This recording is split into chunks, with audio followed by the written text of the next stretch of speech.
शक्तीपीठ महामार्गाला नुकतीच घोषणा झालेली आहे। राज्य सरकारचा हा ड्रीम प्रोजेक्ट म्हणून याकडे पाहिलं जातंय।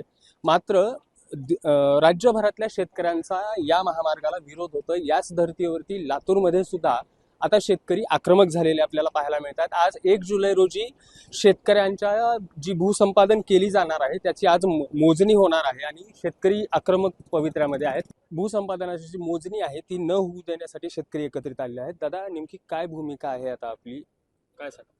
आमची भूमिका साहेब, आम्ही क्षेत्र मोजू देणार नाही।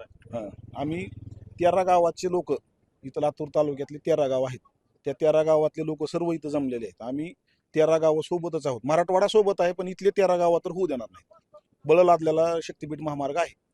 बरं, आता शक्तीपीठ महामार्गाचा हा सरकारचा ड्रीम प्रोजेक्ट आहे आणि या प्रोजेक्टमुळं कनेक्टिव्हिटी जी आहे किंवा दळणवळणाचं जे साहित्य आहे याच्यामध्ये वाढ होईल आणि या माध्यमातून उद्योग व्यवसायांना चालना मिळेल, ही भूमिका सरकार पुढे करतंय। ती होणारच नाही साहेब। आहेत की रस्ते पहिले, त्याला दळणवळण सुविधा वाढवावी। ह्या रस्त्यालाच कुठली दळणवळण सुविधा वाढणार आहे? त्यांचं म्हणणं आम्हाला या माहिती कुठली जोडणार, कट्टू जोडणार आहे। आता जायला शेतात रस्ता नाही साहेब, ही रस्ते करावे ना। हे रस्त्याला आता इथं बजेट नाही, ही विनाकारण जमिनी ताब्यात घेणं आणि शेतकऱ्याला त्रास देणं चुकीचं। आमच्या पिकणाऱ्या जमिनी आहेत, कॅनलचा भाग आहे, ऊस आहेत, माळरान असेल तर ठीक आहे। बरं, आता तुम्हाला कोणत्या प्रकारची पूर्वसूचना सरकारकडनं देण्यात आलेली आहे? परवा नोटीस आली आणि जबरदस्तीनं लादला जाणार आहे, कल्पना कुठलीच नाही। पोलिसांची कुमक इथं फार मोठ्या प्रमाणात मागवण्यात आलेली आहे। आता शेतकऱ्यांनी तर विरोध केलाय, काय नेमकं आता ते कसं पाहताय याकडे? आता हे शेतकऱ्यांनी विरोध केलाय म्हणूनच पोलीस मागवलेले आहेत आणि हा शक्तीपीठ ह्या आमच्या ह्या 13 गावाहून जाऊ नये, कारण हा टोटल बागायती एरिया आहे आणि ह्या शक्तीपीठाचा फायदा ज्या शेतकऱ्यांच्या जमिनी जातात त्याला कसलाही फायदा नाही, बाकीच्या लोकांना फायदा होईल। दळणवळण करण्यासाठी त्यांना जुना नागपूर सिंधुदुर्ग हायवे आहे ना, रत्नापूर आपलं रत्नागिरी हायवे आहे ना, त्याच्यावर दळणवळण, तिथं टोल नाका किती येतोय बघा, तिथं वाहतूक नाहीये आणि इकडे ह्याच्यावर नवीन कुठली वाहतूक येणार आहे आणि काय करणार आहे? हा ड्रीम प्रोजेक्ट कुणासाठी आहे, कशासाठी आहे ही आम्हाला माहिती आहे। काही ठराविक लोकांसाठी हा ड्रीम प्रोजेक्ट आहे। सर्वसामान्य गोरगरीब शेतकऱ्यांना देशीधडीला लावून हा प्रोजेक्ट जर त्यांना करायचा असेल तर इथल्या शेतकऱ्यांचं आधी पुनर्वसन करायला पाहिजे, ह्या शेतकऱ्यांचं म्हणणं ऐकून घ्यायला पाहिजे। अचानक येऊन पोलीस बळाचा वापर करून सरकारने तुम्हाला विश्वासात घेतलं नाही असं मला बिलकुल विश्वासात नाही, काही नाही।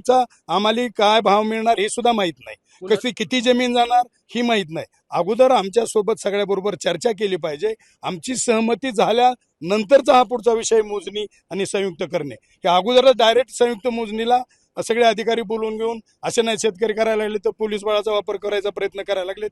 जर पोलीस बळाचा वापर केला तर आम्ही इथं जागेवर आत्मदहन करणार, आम्ही जाऊ देणार नाही, मेलो तरी मागे सरकणार नाही। बरं, आता यासोबतच आता तुम्ही असं म्हणालात की पुनर्वसन करायला पाहिजे, म्हणजे काय भूमिका आहे, नाही, म्हणजे काय अपेक्षा काय आहे? अपेक्षा म्हणजे मला काय म्हणायचंय की तुमचं काहीच शेतकऱ्याच्या काय हिताचंच नाही ना। शेतकरी आता काही लोक भूमिहीन होणार आहेत, त्यांचं कसं त्यांची कशी तुम्ही आता दाबदडपीनं जरी इथून करायचा प्रयत्न केला, शेवटी शासन आहे, तरी तिथल्या शेतकऱ्यांचं तुम्ही आधी काय म्हणजे त्यांच्यासाठी काय तुमचं गव्हर्नमेंटचं विजन आहे, ही जोपर्यंत विजन आम्हाला कळणार नाही, आमचं समाधान झाल्याशिवाय आम्ही शेतात पाऊल बिठवू देणार नाही। शेतकऱ्यांची जर जमीन पाहिजे असेल तर शेतकऱ्यांचं योग्य ते पुनर्वसन व्हायला पाहिजे, अशा भूमिका आता शेतकरी आपल्यासोबत मांडतात।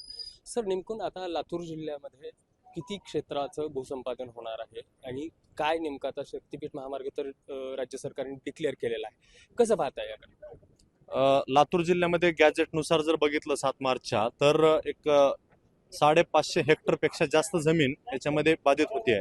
त्यानंतर आता कालच मुख्यमंत्री महोदय बोललेत की आम्ही या महामार्गाच्या बाजूला तळी बनवू। आता तळी कुणाच्या शेतामध्ये बनवणार आहेत, तिथं अजून किती जमीन बाधित होणार आहे, त्याचा लाभ कुणाला होणार आहे, हे अजून ह्या पुढच्या गोष्टी आहेत।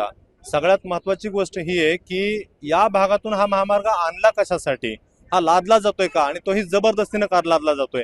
आज 6 शेतकरी इथं आहेत आणि ह्या 6 शेतकऱ्यांच्या जमिनी घेण्यासाठी 150 पोलीस इथं आणलेले त्यांनी। ही निजामशाहीपेक्षा, रजाकारशाहीपेक्षा वाईट परिस्थिती ह्या सरकारनं आज इथं आणलेली आहे आणि या गोष्टीचा, या बाबीचा आम्ही इथं निषेध करतो। आम्ही कुठल्याही प्रकारे मोजणी होऊ देणार नाहीत। तुम्ही आम्हाला गोळ्या घाला, मारा, उचलून न्या, आम्ही जेलमध्ये बसायला तयार आहेत। तुमच्याकडे कॅपॅसिटी आहे का तपासा। आम्ही कुठल्याही प्रकारे लातूर जिल्ह्यामध्ये मोजणी होऊ देणार नाहीत. आम्ही या विषयावरती ठाम आहेत.